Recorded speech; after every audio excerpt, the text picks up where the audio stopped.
बंटी बब्बा, उनके पास बहुत विद्या थी। उन्होंने कुछ भविष्यवाणियां की, वो हमने लिखी, जरा सुनो, फिर हम इस पुस्तक पे बात करें। पूज्य सन्यासी बाबा के वंश में श्री बंटी बब्बा और दादा गुरुजी ने कुछ भविष्यवाणियां की। पहली भविष्यवाणी उनकी उस समय की, अब ऐसा मानो 150 साल तो पहले हुई है, 150 साल पहले की बात। तो हमारे वंश में ये विद्या की परंपरा प्राचीन है। सन्यासी बाबा ही 7-8 पीढ़ी पूर्व की बात है। इनका वंश अलग, सन्यासी बाबा और ये बंटी वाले बब्बा अलग है।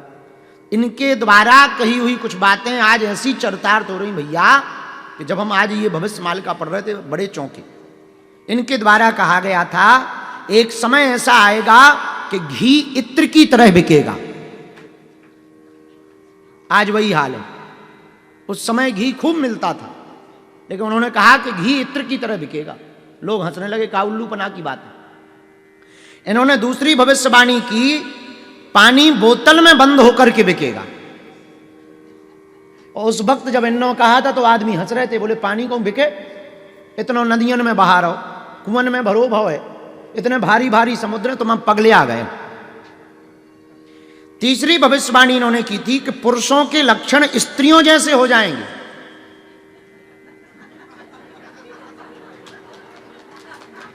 हम अपनी बात नहीं, अब जो इन्होंने कही वो बता रहे, सन्यासी बाबा की वो तो बातें हैं। पुरुषों के लक्षण स्त्रियों जैसे हो जाएंगे, स्त्रियों के लक्षण पुरुषों जैसे हो जाएंगे। बेही हाल हो गए। आजकल पुरुषों से ज्यादा तो आगे वो महिला माताओं से ज्यादा तो मेकअप पुरुषों ना लग रहा। हम काऊ को नाम ना ले भी, एक हमारी नजर में है 3500 की डे की क्रीम लगाओ वो, और नाइट की जो क्रीम है वो 4200 रुपया MRP है उनकी। उसमेमें लिखा है MRP 4200 रुपया, ग्लो नाइट ग्लो क्रीम, और 4200 रुपया की। हाँ, और 6 बार तो फेस वॉश, मतलब 3 दिन में फेस वॉश खत्म हो जाए। 3 दिन में फेस वॉश बिल्कुल ऐसे पिचक जात जैसे आगी को लगे को रस बहा गो। हाँ, तो ये दादा, ये सन्यासी बाबा की तीसरी भविष्यवाणी, पुरुषों के लक्षण स्त्रियों जैसे हो जाएंगे। बिल्कुल बात सही है। और स्त्रियों के लक्षण पुरुषों जैसे हो जाएंगे।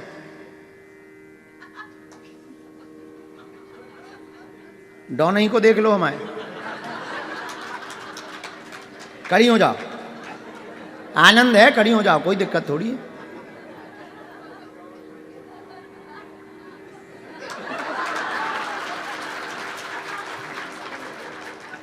बैठो बैठो मैया, हमारी भविष्यवाणी नहीं है, ये पहले ही हो चुकी 150 साल पहले। और हमें लगा था आप ही देख के करी हो। कहा चौथी भविष्यवाणी सुनो, विवाह की स्थितियां कम होंगी, व्यभिचार ज्यादा होंगे। ये भी सही है, शादियां कम हो रही, बाकी समझदार। पांचवी भविष्यवाणी, पुरुष पुरुष से शादियां करेगा और स्त्री स्त्री से विवाह करेंगे। वो भी शुरू हो गया। और ये उस वक्त कहा था, और जब वो कह रहे, जब उन्होंने कहा था तब गांव के हंसते के बड़े उल्लू आदमी, कहूँ ऐसा थोड़ी होगा। आज से कोई 150-200 साल पहले ये बात बोले कि पुरुष पुरुष से शादी करेगा, स्त्री स्त्री से, आदमी कहे पगले आ गए का, दिमाग खराब है का तुम्हारा। पर वो बात आज सही हो रही। छठवीं सुनो, मूल पूजा लुप्त हो जाएगी, अपनी मर्जी की पूजा और खुद गर्जी के गुरु चालू हो जाएंगे। यही हाल है सबका, यही हाल। सातवीं, रिश्ते अपवित्र होंगे, कोई नाता नहीं बचेगा, वासना भोगी जानवरों जैसे हो जाएंगे। वही हाल हो गया, छोटी छोटी बच्चियों के रेप हो रहे। तो ये भविष्यवाणी भी सही है। हाँ, आठवीं तो गजब की है, बच्चे कृत्रिम पैदा होंगे, ना पुरुष की जरूरत होगी ना महिला की जरूरत होगी, मशीन में बच्चे पैदा होंगे। तो ये चालू होने वाला है। हो गया, लो जय बजरंगबली की। अब ना माताजी चाहिए ना पिताजी चाहिए, और बच्चे मशीन में ही हो जाएंगे। क्या नाम है उसका? जय बजरंगबली की। हाँ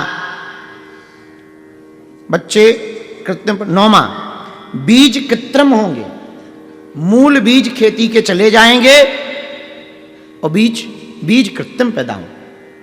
ये उस वक्त की कही हुई भविष्यवाणियां हैं। और भी हैं, एक डायरी है दादाजी की, दादा गुरु जी की, उस डायरी से हमको ये मिली। हम सुन के चौंक के पढ़ गए, पढ़ के चौंक गए। अब सुनते हैं, हम आज की चर्चा करते हैं। आपने जो प्रश्न किया, क्या नाम है? मीना मिश्रा है? मीरा है, ठीक है। अब रा को ना होगा, जय बजरंगबली। भविष्य मालिका, ये भविष्य मालिका ग्रंथ के रचयिता उड़ीसा में ही हुए। 1500 ईस्वी में उड़ीसा में एक महापुरुष हुए, बड़े सिद्ध महात्मा, परम पूज्य श्री अच्युतानंद बाबा जी। उनके द्वारा उड़िया भाषा में लिखी हुई यह पुस्तक है, जिसका नाम है भविष्य मालिका। ये नेट पे भी खूब है, इसकी बातें नेट पर भी उपलब्ध हैं। भास्कर जैसे प्रतिष्ठित पत्र समूह ने इसको छापा है और बहुत लोगों ने इसके बारे में बात की। इनके 5 सखा थे, अच्युतानंद दास, अनंत दास, जसवंत दास, जगन्नाथ दास और बलराम दास। परम पूज्य श्री अच्युतानंद बाबा जी ने यह भविष्य मालिका पुस्तक, आपका जन्म 10 जनवरी 1510 को त्रिपुरा गांव के कटक में हुआ।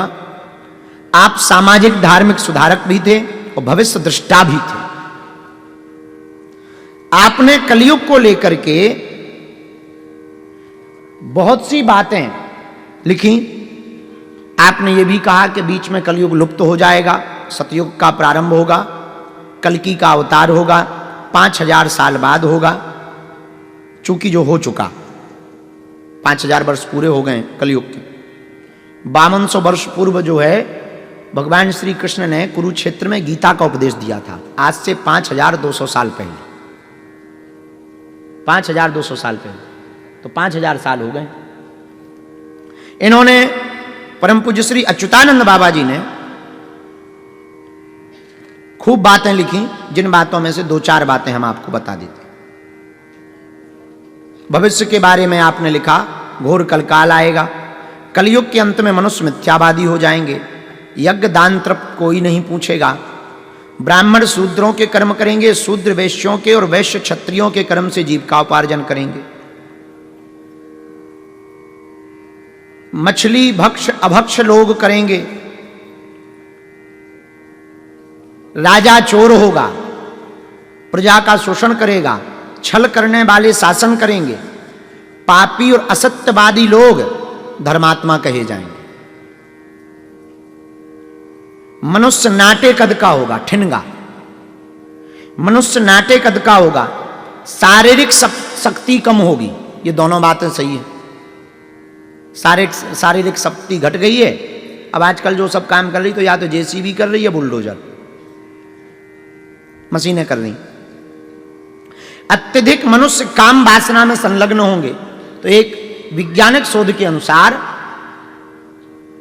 थोड़ा मोड़ा हम यहां वहां पढ़ते रहते हैं, तो वैज्ञानिक शोध के अनुसार पूरी दुनिया में रहने वाले जितने लोग हैं, सभी मनुष्य, उनमें से कुछ परसेंट लोगों को छोड़कर, -1% लोगों को छोड़कर, ज्यादातर मनुष्य, स्त्री हो या पुरुष, दोनों ही 3 मिनट में कम से कम एक बार तो वासना के बारे में विचार करता है। इतना भोगवादी हो गया है मनुष्य।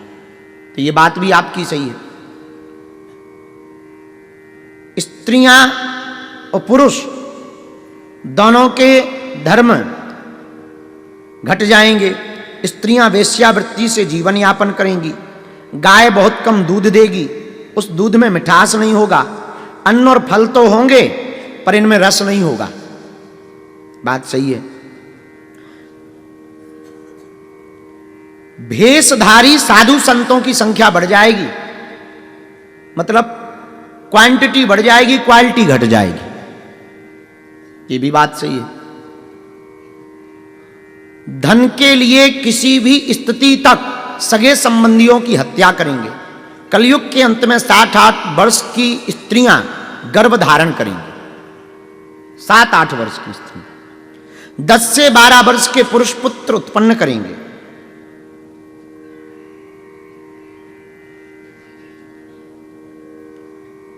मनुष्य की औसत आयु 25 से 30 वर्ष रह जाएगी।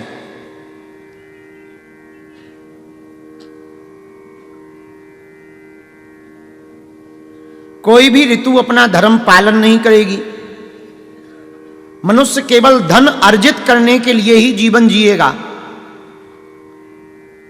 इस प्रकार की भविष्यवाणियां इसमें कही गई हैं भविष्य मालिका में। और अंत में कहा 5000 साल बाद 5000 वर्ष बीत जाने के बाद कल्कि का अवतार होगा। कल्कि भगवान अवतार लेंगे, अपने तेज से विद्या के बल से पूरी दुनिया नतमस्तक होगी और वो अपने तेज और विद्या के बल पर पूरी दुनिया के लोगों को पुनः सनातनी बना करके धर्म की स्थापना करेंगे और पुनः सतयुग का प्रादुर्भाव होगा। अब मीरा मिश्रा, हम बाकी बातों से सहमत हैं, इससे पुस्तिका से, और संतों के प्रति हमारा बड़ा आदर है। परम पूज्य श्री अच्युतानंद जी महाराज जी के प्रति हमारा बड़ा आदर है। उनके पंच सखा जो भय हैं, उन पंच सखा के प्रति भी हमारा बहुत आदर है।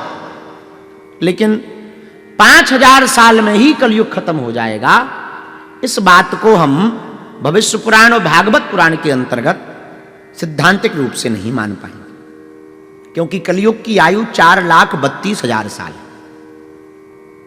द्वापर की आयु 8,64,000 वर्ष है, सतयुग की आयु 12,96,000 वर्ष है और त्रेता की आयु 12,96,000 वर्ष है और सतयुग की आयु 17,28,000 वर्ष है। तो बाकी जो भविष्यवाणियां की गई बहुत सही की गई और ऐसा होगा, पर कल्कि भगवान का अवतार तो कली के अंत में ही होगा। हां, भगवान अभी वर्तमान में धर्म को बैलेंस करने के लिए, प्रकृति को बैलेंस करने के लिए, सनातन के प्रति हो रहे कुभाव और कुमर्यादाओं के कारण जो आस्था घट रही है, उस आस्था को बनाए रखने के लिए भगवान का कोई चेतना या भगवान का अंश अवतार ले सकता है, पर कल्कि अवतार तो कलयुग के ही अंत में होगा। बाकी भविष्य मालिका के प्रति हमारी श्रद्धा बहुत है, अच्युतानंद बाबा के प्रति हमारी श्रद्धा बहुत है, पर हमने जो पढ़ा, हमने चूंकि कहा था कि हम जब तक पढ़ नहीं लेंगे तब तक अपने विचार नहीं रखेंगे, तो हमने जो पढ़ा उस आधार पर ये बहुत सही है, इसमें कोई संदेह नहीं। पर जरूरी नहीं सब बातों से ही सहमत हुआ जा सके। कई लोग हमारी सब बातों से सहमत थोड़ी हैं, कुछ लोग हमारे चमत्कारों से सहमत नहीं हैं, पर कथा से और तर्कवादी विचारधारा से सहमत। कुछ लोग हमारी कथा से और तर्क से सहमत नहीं है, पर भूत भगाने से सहमत। कुछ लोग इससे सहमत नहीं है तो आयु से सहमत है, बोले भाई चलो 28 साल को लड़का है, बढ़िया है, बाढ़ में गो, ऐसो को होते नहीं है। कुछ लोग इन सबसे भी सहमत नहीं है, बोले कछु भी है, हिंदुवन की बात कर लो, इससे सहमत। अब जरूरी थोड़ी है कि लोग जो है चमत्कारी भर में माने कि नहीं नहीं नहीं नहीं सब सही है। एक बहुत अच्छे भारत के मूर्धन्य ब्राजवाब, भारत के मूर्धन्य विद्वान हैं, वो हमसे कह रहे थे कि हम आपको बहुत मानते हैं, बहुत बड़ा नाम है, सनातन धर्म के न्यायपीठ पर बैठे हुए हैं वर्तमान। वो हमें मिले, उनकी कृपा हम पर हुई, हमें मिले क्या, हम पर कृपा हुई। हमने प्रणाम किया तो रात्रि में भोजन करके बैठे, बोले पंडित जी हम आपसे पूर्णतया सहमत हैं, पर चमत्कारों से नहीं, चमत्कारों से हम सहमत नहीं और आपसे पूर्णतया सहमत। तो उस दिन हमारे मन में विचार आया कि जरूरी नहीं है हर व्यक्ति हर चीज से हमारी सहमत।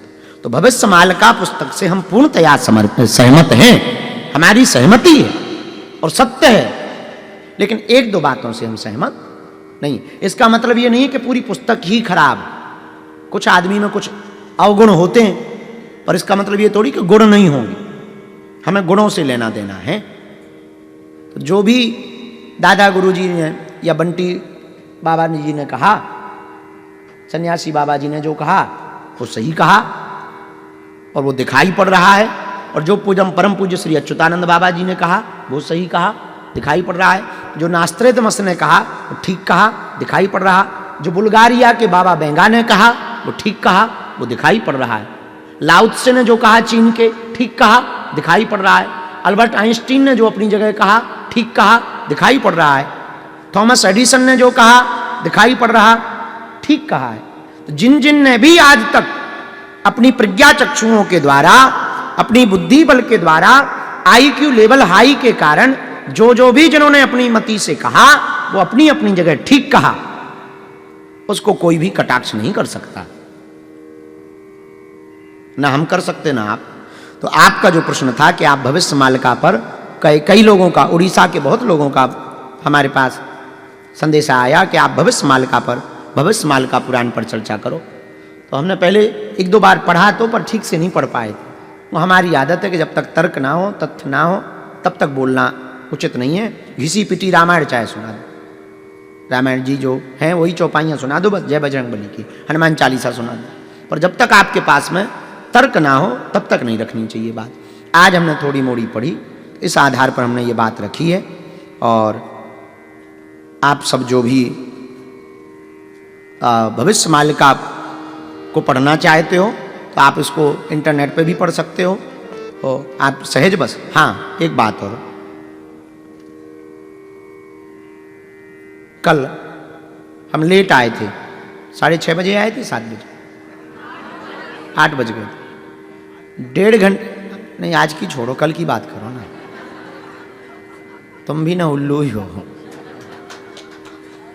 एक दिन आगे की बात क्या करें। चलो सुनो, अब कुछ लोग कहेंगे कल कितने बजे आओगे, कल आना ही नहीं है। तो कल हम 1.5 घंटे तक कमरे में ही बैठे रहे। पूछो क्यों? काकटपुर से तामपत्र की एक पद्धति है उड़ीसा में, तांबे के पत्तों पर प्रश्न करने से अपने आप लिखकर आ जाता है। कोणार्क के पास में काकटपुर है। काकटपुर में एक साधारण मिश्रा जी के घर पर, ब्राह्मण शायद मिश्री जी शायद, वो कल आए थे। यहां पर बैठे हुए थे बूढ़े बूढ़े, हाथ में घुटान लिए हुए थे। उनके पास ही वो कृपा है। वो उनके गुरुजी थे नाथ संप्रदाय के, उनने उन्हें दी। और आप प्रश्न करोगे तो वो संस्कृत में अपने आप तामपत्रों पर लिख के आ जाता है। और प्रश्न आप बोलना नहीं है, आप ऐसे माथे में लगाओ, कह दो कि ऐसा ऐसा है और इसका उत्तर दो, तो वो पत्तों पे लिख के आ जाता है कि आपका ये प्रश्न है, ये उत्तर। आप उस पर डालना, नेट पे डालना, हम ऐसी बातें नहीं कह रहे हैं, आप देख सकते हो उस पर। तो कल वो 1.5 घंटे तक बैठे रहे हमारे साथ। तो कल वो दर्शन करने आए थे, हमें भी दर्शन भय। बड़े सीधे साधे हैं, एकदम साधारण से। हम तो बड़ो हंसत रहे, मन में उनसे भी हंसत रहे। हम कहा जे वाली पद्धति का वो लो होती तो वो वेलो आगे को लगो जो है डायमंड के हीरा पर पहने घूमत हो। तो पहला फ्रांस के एक भविष्य वक्ता है 1500 ईस्वी में, नास्त्रेदमस, जिसने बहुत सी भविष्यवाणियां की और बहुत सी भविष्यवाणियां उसकी सच हुई। वो चिकित्सक भी थे और ज्योतिषी भी थे। काल गणना सीखी उन्होंने और बाल्यकाल से ही उनको आभास होता था। और ऐसी ज्योतिष थी उनके पास कि उन्होंने अपनी मृत्यु के बारे में जैसा जैसा कहा था उसकी मौत वैसे ही हुई। और उसने एक ग्रंथ लिखा और भविष्यवाणियां की। तो पूरे विश्व में वो बड़ा प्रसिद्ध हुआ, नास्त्रेदमस की भविष्यवाणियां है। नास्त्रोत, नास्त्रेत, नास्त्रेत मत, जो भी हो। तो आपकी भविष्यवाणियां बहुत प्रसिद्ध हुई। उन्होंने भारत को लेकर के बहुत भविष्यवाणियां की थी।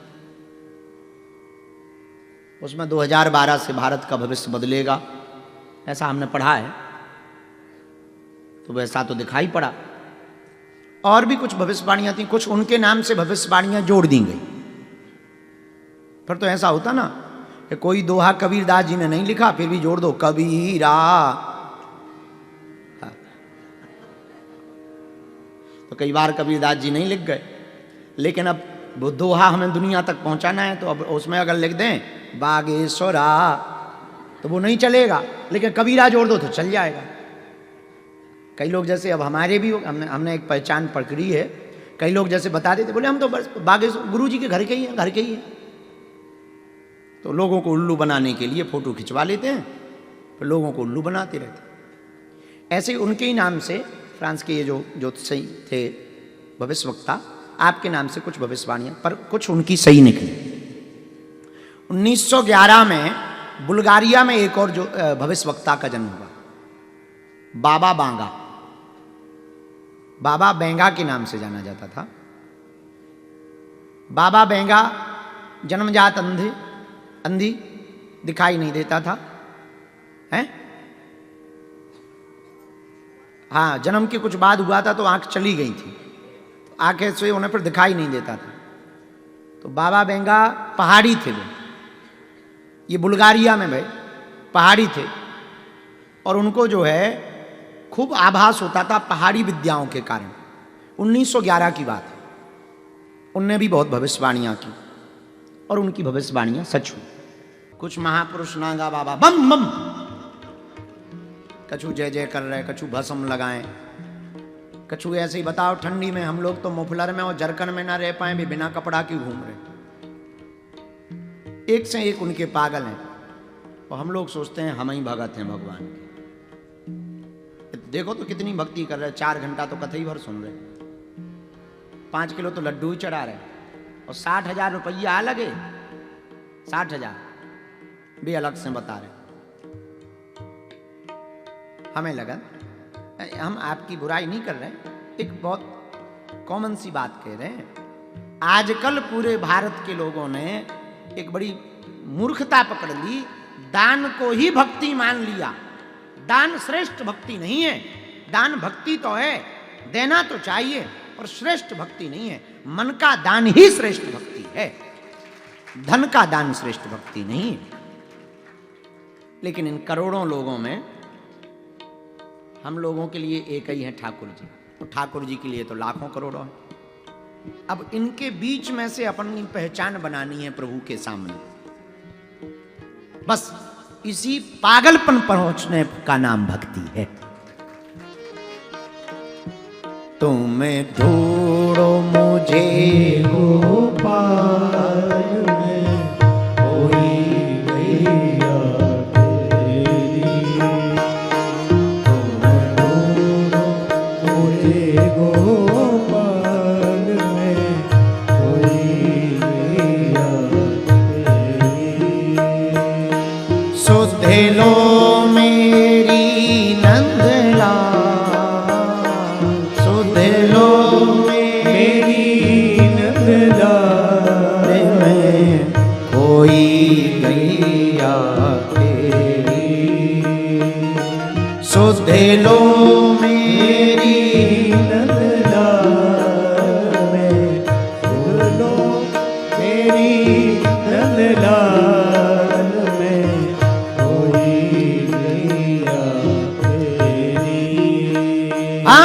तुम्हें ढूंढो मुझे गोपाल में, कोई गैया तेरी। और इतनी खो गई है कि अब याद ही नहीं रहा कुछ।